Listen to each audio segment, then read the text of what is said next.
ஜல்லிக்கட்டு காலை ஒண்ணு 4 ரோடு ஜங்ஷன்ல நின்னுச்சா, சீறி பாஞ்சிட்டு இருந்ததா.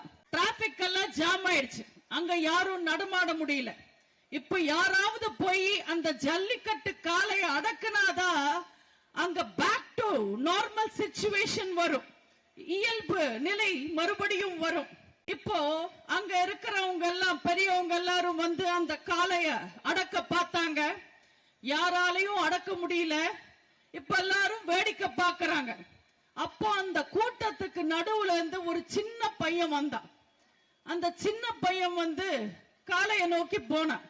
அப்போ அங்க இருக்கிற பெரியவங்க எல்லாம், டே தம்பி, நாங்கெல்லாம் எவ்வளவு பெரிய காளைய அடக்கியிருக்கோம், நாங்க எவ்வளவு பெரிய வீரர்கள், எங்களாலேயே முடியல, நீ எதுக்கு போறேன்னு கேட்டாங்க. அதுக்கு அந்த பையன் சிரிச்சுக்கிட்டே பதில் சொல்லாம காளைய நோக்கி போயிட்டான்.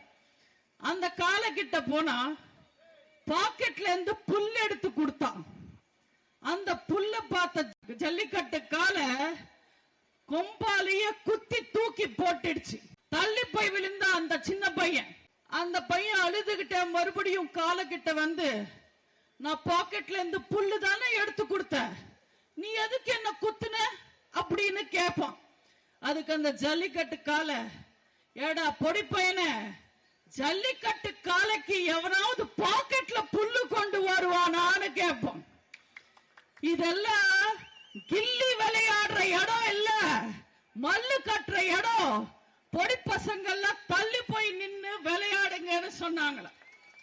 கதை கரெக்டா இருக்கா?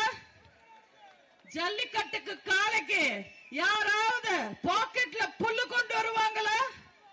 எதுக்கு என்ன தரணும்னு கூட தெரியாம நிறைய பேர் அரசியல்ல வந்து குட்டி கதை எல்லாம் சொல்லிக்கிட்டு இருக்காங்க.